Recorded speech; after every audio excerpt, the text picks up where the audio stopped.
Hello बच्चों, macro economics में आज हम लोग अपनी यूनिट नंबर 3 की तरफ मूव ऑन होंगे। आपकी बुक में यूनिट का नाम लिखा हुआ है determination of income and employment. तो इस थ्योरी का आज केवल इंट्रोडक्शन पार्ट होगा। नेक्स्ट वीडियो से हम लोग इसकी डिटेल्स में जाएंगे, जहां पर कोई इसके कॉन्सेप्ट में हम लोग डिग इन करेंगे। लेकिन उससे पहले इंट्रोडक्शन पार्ट में चलते हैं, क्योंकि ये थ्योरी बहुत इंपॉर्टेंट है आपके करियर के लिए आगे। क्योंकि अगर आप इकोनॉमिक्स की तरफ मूव ऑन होना चाहते हैं, इस ईयर आपके सीबीएसई के सिलेबस के लिए बहुत इंपॉर्टेंट है। और ओवरऑल पिक्चर अगर देखें, अगर आप कॉमर्स के स्टूडेंट हैं तो ये थ्योरी आपके लिए बिल्कुल इंपॉर्टेंट होने वाली है। अब इस थ्योरी को ना जनरली बच्चे क्या देखते हैं कि ये बहुत बोरिंग सी थ्योरी है और इसमें कुछ ज़्यादा है नहीं स्कोप हमारे इंटरेस्ट के लिए। लेकिन ये बहुत इंटरेस्टिंग थ्योरी है। लेकिन उससे पहले आपको एक चीज़ करनी पड़ेगी, वो इसके बैकग्राउंड को चेक करना पड़ेगा। ये थ्योरी क्यों आई, इस थ्योरी को लाने वाला कौन था, इस थ्योरी के क्या पॉजिटिव नेगेटिव्स थे और इस थ्योरी से क्या हासिल हुआ। अगर आप ये थोड़ा सा पिक्चर को क्लियर कर लें तो आपका इंटरेस्ट बने रहेगा इस थ्योरी को पढ़ते समय। तो आज वही इंट्रोडक्शन पार्ट में आप लोगों के साथ डिस्कस करने वाला हूं। तो बच्चों, जनरली हुआ था कि 1929 से 1939 के बीच में, तो अगर मैं आपको एक ईयर यहां पर को मेंशन करूं, 1929 से 1939 के बीच में एक हमारा इकोनॉमिक डिप्रेशन का पीरियड माना जाता है, जिसको एक बड़ा स्पेसिफिक नाम दे दिया जाता है, the great economic depression period. ठीक है, अभी इकोनॉमिक डिप्रेशन क्या होता है उससे पहले जाने से पहले मैं यहां पर को बताना चाहूंगा कि इस थ्योरी को जिन पर्सन ने दिया था वो उनका नाम है केन्स, जॉन मेनार्ड केन्स। ठीक है, जॉन मेनार्ड केन्स हमारे एक ब्रिटिश इकोनॉमिस्ट थे जिन्होंने इस थ्योरी को डेवलप किया था। जॉन मेनार्ड केन्स को the founder of the modern macroeconomics भी बोला जाता है। ठीक है, तो जैसे हमारे Will Smith father of the modern economics बोला जाता है, वैसे ही the founder of the modern macroeconomics John Maynard Keynes को बोला जाता है। ये ब्रिटिश हमारे इकोनॉमिस्ट थे। तो इन्होंने कुछ अपनी स्टडी करी और उस स्टडी के बेसिस पे एक थ्योरी लेके आए और उस थ्योरी को उन्होंने एक बुक के अंदर समराइज किया और एक आर्टिकल पब्लिश किया। उस बुक का नाम था general theory of employment, interest and money. और उन्होंने इस थ्योरी को 1936 में पब्लिश किया। कब किया? 1936 में इन्होंने थ्योरी दी थी, जो लेटर ऑन केन्स थ्योरी के नाम से जानी गई। उसी थ्योरी में से ये हमारा जो चैप्टर है ये डिराइव हुआ है, determination of income and employment. तो अब आप सोच रहे होंगे कितना इंटरेस्टिंग ये चैप्टर होने वाला है आपके लिए। अब मैं चलता हूं कुछ टेक्निकलिटीज में, जिससे कि ये इंटरेस्ट जो है आपका इसमें बने रहे चैप्टर के अंदर, और फिर हम लोग इसको कनेक्ट कर देंगे हमारे जो कंटेक्स्ट है सीबीएसई का उसके साथ। तो बच्चों, जैसे हम लोगों ने अपना सर्कुलर फ्लो में पढ़ा था कि एक इकोनॉमी किस तरीके से वर्क करती है, तो एक तरफ अगर मैं डिमांड लिखूं, demand created by house hold and the supply being initiated by the firms. ठीक है, ये पोर्शन हम लोगों ने देखा था कि भाई हाउस होल्ड और फर्म्स के बीच में कैसा रिलेशन एस्टेब्लिश किया था हमने। यहां पर से डिमांड हमारे पास आई, demands for goods and services. ठीक है, demand for certain goods and demand for certain services is occurred, जहां पर को हाउस होल्ड को डिमांड क्रिएट करने के लिए हुआ था। सप्लायर्स ने इस डिमांड्स को फुलफिल करने के लिए प्रोडक्शन की प्रोसेस स्टार्ट करी, लेकिन उस प्रोडक्शन की प्रोसेस को स्टार्ट करने के लिए उनको फैक्टर्स चाहिए थे, जिनको बोलते हैं फैक्टर ऑफ प्रोडक्शन। तो ये सारी चीजें हाउस होल्ड की तरफ से उनको सप्लाई करी गई। फैक्टर्स ऑफ प्रोडक्शन रेंडर, अपनी सर्विसेज को क्या रेंडर किया गया। नाउ यहां पर से जो भी हमारा प्रोडक्शन की प्रोसेस थी वो स्टार्ट हुई और सप्लाई करना शुरू हो गया। किसका? गुड्स एंड सर्विसेज का जो भी सप्लाई था, गुड्स एंड सर्विसेज यहां पर को फर्म्स से की तरफ से डिमांड जो भी क्रिएट हुई थी हाउस होल्ड को, उनको फुलफिल करना शुरू किया। लेटर ऑन जो इसकी प्रोसेस होती है फैक्टर पेमेंट्स की, फैक्टर इनकम के थ्रू हम लोगों के पास क्या हुई, एंड रिटर्न हुई, तो हम लोगों ने बोला फैक्टर पेमेंट्स। ठीक है, तो बच्चों रेंट हो गया, वेजेस हो गया, इंटरेस्ट हो गया और प्रॉफिट सप्लायर ने खुद रख के फैक्टर पेमेंट्स कर दी। तो ये एक जनरली हमारा सर्कुलर फ्लो ऑफ इनकम होता है, जहां पर को हम लोग देखते हैं कि रियल फ्लो, मनी फ्लो, ठीक है, लेबर मार्केट जिसको बोलते हैं फैक्टर मार्केट, और रियल मार्केट जहां पर को हम लोग देखते हैं goods and services being exchange. ये सारी चीजें हम लोगों ने डिस्कस करी थी। नाउ यहां पर को हम लोगों को क्या दिख रही है, दो चीजें, एक होती है डिमांड और एक होती है सप्लाई। ठीक है, आपने माइक्रो इकोनॉमिक्स में ये चीज पढ़ी हुई है कि एक मार्केट के अंदर दो मेजर फोर्सेस होती हैं हमारी मार्केट को रन करने वाली, एक होती है डिमांड और एक होती है सप्लाई। ठीक है, तो अगर मैं ये बोलूं कि मार्केट की दो फोर्सेस के बारे में बताइए तो आप बोलेंगे demand and supply are the two forces, या फिर demand and supply are the forces of market. Market forces क्या होती हैं, डिमांड एंड सप्लाई। जो डिमांड आ रही है उसी की चीज सप्लाई होगी, और ये बोल सकते हैं कि जो डिमांड आ रही है प्रोड्यूसर उसी को सप्लाई करने के लिए ज्यादा इनिशिएट दिखाता है, इनिशिएटिव्स वहीं पर को दिखाता है, इन्वेस्टमेंट का भी क्राइटेरिया वही होता है। तो मार्केट फोर्सेस होती है डिमांड एंड सप्लाई। सपोज करो अगर ये demand for the goods and services गिरने लगी, डिक्रीज होने लगी, ठीक है, हाउस होल्ड ज्यादा से ज्यादा डिमांड नहीं कर रहा है, तो डायरेक्टली अफेक्टेड क्या होंगी, सप्लाईज डायरेक्टली अफेक्टेड होंगी, और प्रोड्यूसर्स उन गुड्स एंड सर्विसेज को प्रोड्यूस करना बंद कर देगा जिनकी डिमांड नहीं आ रही है। ठीक है, यही कॉन्सेप्ट हमने सीखा था। लेकिन अगर सपोज करो कि डिमांड आनी ही बंद हो गई, demand for any good and services is not being increased, या फिर वो डिमांड किसी भी गुड्स एंड सर्विसेज के लिए आनी बंद हो रही है, कम हो रही है, तो क्या होगा, प्रोड्यूसर विल नॉट सप्लाई नहीं करेगा, इसका मतलब प्रोडक्शन करना बंद कर देगा। और जब प्रोडक्शन करना बंद कर देगा तो इसके लिए बोल सकता हूं कि अब उसको फैक्टर्स ऑफ प्रोडक्शन की कम जरूरत पड़ेगी।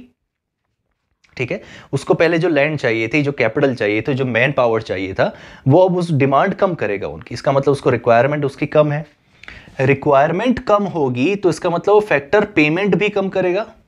ठीक है, जिनकी सर्विसेज रेंडर करेगा उन्हीं को पेमेंट ऑफर करेगा। ठीक है, तो अब हाउस होल्ड के पास जो इनकम आ रही थी वो इनकम आनी थोड़ी बंद हो जाएगी। बंद होगी तो भाई डिमांड नहीं आ रही है, तो फर्दर हमारा क्या होगा, डिमांड और डिक्रीज होगी। ठीक है, और सप्लाई तो भाई पहले से ही डिक्रीज हो रही है। इसका मतलब हम बोल सकते हैं कि यहां पर को मार्केट फोर्सेस से हम लोग एम्प्लॉयमेंट को भी डायरेक्टली कोरिलेट कर सकते हैं इसके साथ।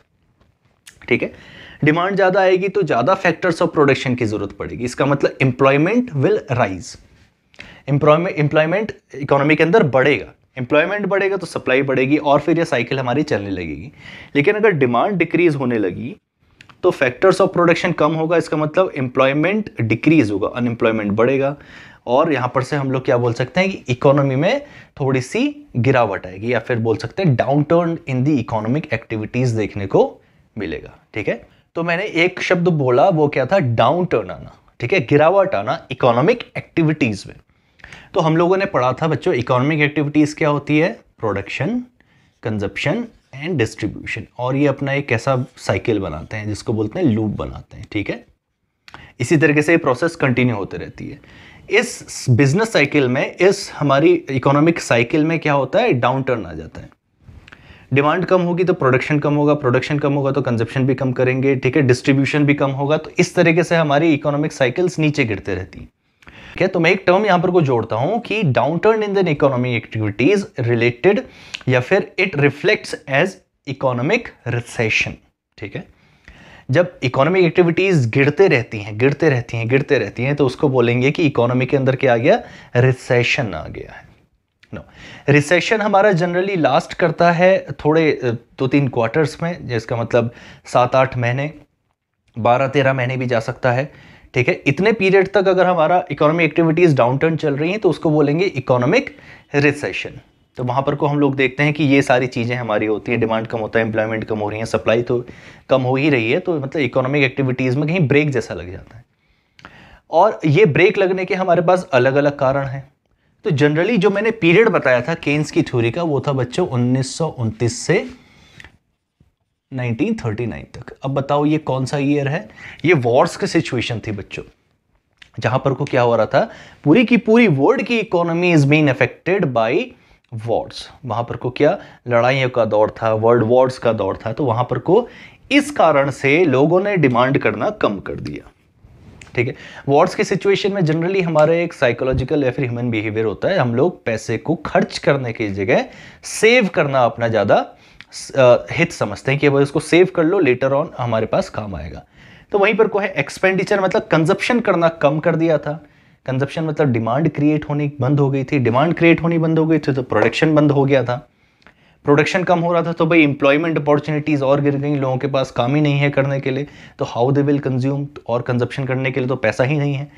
तो भाई प्रोडक्शन बंद है तो डिस्ट्रीब्यूशन नहीं हो रहा है, इसका मतलब सर्कुलर फ्लो कहीं ना कहीं इंटरप्ट हो रहा है। बोलो कि भाई ये सर्कुलर फ्लो में कहीं पर को हर्डल्स आ गई हैं, ऑब्स्टिकल्स आ रही हैं, इससे क्या होगा, पूरी इकोनॉमी अस्त व्यस्त हो जाएगी। तो सबसे बड़ा मेन रीजन होता है वॉट, जहां पर को कॉन्फिडेंस नहीं होता लोगों के पास कि भाई खर्च करेंगे तो पैसा, तो इनकम तो है नहीं, और प्रोड्यूसर्स के पास भी ये कॉन्फिडेंस नहीं है, डिमांड नहीं है, तो कैसे सप्लाई करें। अब जब यही पीरियड, इकोनॉमिक रिसेशन का पीरियड और लंबे समय तक चलता है, बहुत लंबे समय तक चलता है, तो उसको बोलते हैं इकोनॉमिक डिप्रेशन। ठीक है, इकोनॉमिक डिप्रेशन वही चीज, एक्टिविटीज वही है, उसमें कोई अंतर नहीं आया, लेकिन उसका ड्यूरेशन बढ़ गया। इकोनॉमिक रिसेशन का ड्यूरेशन बढ़ के इकोनॉमिक डिप्रेशन की तरफ मूव ऑन हो गया। ठीक है, तो ये आपको कॉन्सेप्ट, इसका बैकग्राउंड चेक हो गया। अब यहां पर को दो तरीके की थ्योरीज यहां पर को डेवलप हो रही थी। एक थी मॉडर्न थ्योरी जो केन्स की थ्योरी थी, और एक थी क्लासिक थ्योरी। ठीक है, इसका मतलब ऐसे लोग जो क्लासिकल तरीके से, इसका मतलब पुराने तरीके से सोच रहे थे, और ऐसे लोग जो केन्स था वो क्या नए तरीके से सोच रहे थे। तो दोनों के बीच में कॉन्ट्राडिक्शन समझाता हूं। जो क्लासिकल थ्योरिस्ट थे, जो क्लासिकल इकोनॉमिस्ट थे, वो बोलते थे कि ये रही डिमांड, ये रही सप्लाई, यही है मार्केट फोर्सेस, इन्हीं के द्वारा मार्केट फिर से हमारी क्या हो जाएगी, फंक्शन करना शुरू हो जाएगी। तो क्लासिकल इकोनॉमिस्ट लोगों का मानना था कि जो डिमांड एंड फोर्सेस हैं, ये आपकी क्या मार्केट फोर्सेस है, demand and supply are the market forces, और यही अपने आप को करेक्ट करने का भी तरीका जानते हैं।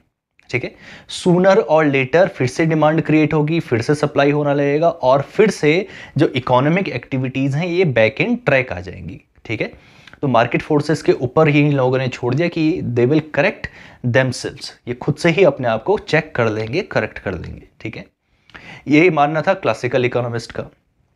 लेकिन केन्स का ये मानना था कि भाई जब तक ये अपने आप को करेक्ट करेंगे, जब तक ये बैक ऑन ट्रैक आएगी इकोनॉमी, तो हो सकता है कि बहुत लेट हो जाए, हो सकता है कि बहुत देर हो जाए आते आते। तो उनका मानना था कि जो भी स्टेप्स लेने हैं, जो भी मेजरमेंट्स स्टेप्स लेने हैं, जो भी करेक्टिव स्टेप्स लेने हैं, वो अभी लेने हैं। This is the crunch time, यही अभी का समय है। अगर लेट करेंगे, इनके ऊपर छोड़ेंगे, तो वो कितना समय लगेगा ये पता नहीं, तब तक इकोनॉमी और खराब हो जाए। तो उनका मानना था जो भी स्टेप्स लेने हैं वो आज लेने हैं। और वो स्टेप्स लेने वाला है कौन, वो स्टेप्स लिए जाने वाले हैं किसके द्वारा, इनका मानना था कि गवर्नमेंट शुड इंटरवीन, और उसको ज्यादा से ज्यादा इकोनॉमी के अंदर इंजेक्शंस करना है। क्या करना है, इंजेक्शंस करना है। इसका मतलब इस जो भी हमारा ये गैप हो रहा है, यहां पर को गैप हो रहा है, यहां पर को गैप हो रहा है, जहां पर को भी हो रही है, वहां पर को गवर्नमेंट को इनिशिएटिव लेना पड़ेगा, और वहां पर को जाके इंटरवेन करके इस इकोनॉमिक एक्टिविटीज को फिर से पेसअप करना पड़ेगा। तो ये केन्स का मानना था कि गवर्नमेंट शुड इंटरवीन, और जितनी भी चीजें हमारी जो कम हो रही हैं उनको वो गवर्नमेंट फुलफिल करे। तो गवर्नमेंट कैसे फुलफिल करेगी, गवर्नमेंट करेगी थ्रू गवर्नमेंट एक्सपेंडिचर। उनका ये मानना था कि गवर्नमेंट को ज़्यादा से ज़्यादा एक्सपेंडिचर करना चाहिए इकोनॉमी के अंदर, ताकि ये जो डिमांड एंड सप्लाई का जो हमारा रिलेशन है ये फिर से इस्टेब्लिश हो जाए। ठीक है, जो मार्केट फोर्सेस हैं ये फिर से अपने आप को जिंदा कर लें, और इकोनॉमी की एक्टिविटी फिर से पेसअप हो जाए, और जो स्लो डाउन हो चुकी है इकोनॉमिक एक्टिविटीज़ वो फिर से बूस्टअप हो जाए। तो ये पूरा क्रंच मैंने आपको क्रक्स बता दिया कि ये इकोनॉमी के अंदर हम लोग किस तरह देख रहे थे इसको, और ये determination of income and employment है क्या। तो बच्चों, जो हम लोगों ने भी डिस्कस किया उसके जो भी क्वेश्चंस आपके दिमाग में आ रहे हैं वो आपकी बुक के अंदर एज योर यूनिट नंबर 3 आपको क्वेश्चन में आंसर मिल जाएगा। वो क्या क्या क्वेश्चंस है मैं डिस्कस करता हूं, कि अगर गवर्नमेंट इंटरवीन करने वाली है तो गवर्नमेंट कितना एक्सपेंडिचर करे, हाउ मच। ठीक है, गवर्नमेंट को कितना एक्सपेंडिचर करना चाहिए, पहला क्वेश्चन। गवर्नमेंट ये पता कैसे लगाएगी कि उसको एक्सपेंडिचर कहां करना है, what are the areas of the investments.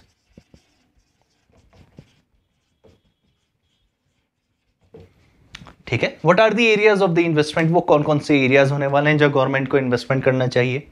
ठीक है, अब गवर्नमेंट को ये तो पता हो कि भाई इन्वेस्टमेंट करना है, तो पहले तो ये तो बताओ कि total demand for the economy कितनी आ रही थी इससे पहले, या फिर अब कितनी है, और टोटल सप्लाई कितनी है, इसका मतलब टोटल का मतलब aggregate demand and aggregate supply, तो बताइए आप हमको, पहले ये आप निकालना सीखो।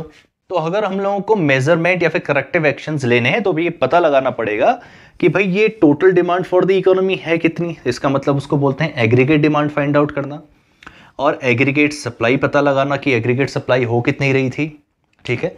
फिर हम लोग देखेंगे कि गवर्नमेंट को इंटरवीन करना चाहिए तो कितना इंटरवीन करना चाहिए, ठीक है। इन्वेस्टमेंट्स कितने होने चाहिए, ठीक है।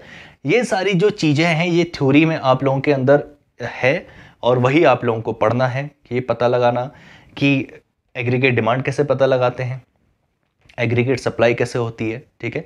इनकम का कितना पार्ट कंजप्शन में जाएगा, कितना पार्ट सेविंग्स में जाएगा, दोनों के बीच में क्या रिलेशन होता है, ठीक है। कंजप्शन फंक्शन क्या होता है, सेविंग फंक्शन क्या होता है, और ये चैप्टर के अंदर बहुत प्यारी प्यारी चीज़ों से आप लोगों को एक्सप्लेन किया गया है इस थ्योरी को, ठीक है। तो बच्चों नेक्स्ट जो वीडियो आएगा आपके पास वो होगा इस थ्योरी का फर्स्ट पार्ट, ठीक है। ये तो इंट्रोडक्शन पार्ट था, तो लेक्चर नंबर 1 से हम लोग स्टार्ट करेंगे और इस थ्योरी के जितने भी हमारे टेक्निकल एस्पेक्ट्स हैं मैं कोशिश करूंगा कि उनको सिंपल और सही सरल तरीके से बता सकूं, और आप अभी तक जितनी भी हमारी पुरानी स्टडीज़ हुई हैं उनको रिवीजन करिए। Until then study.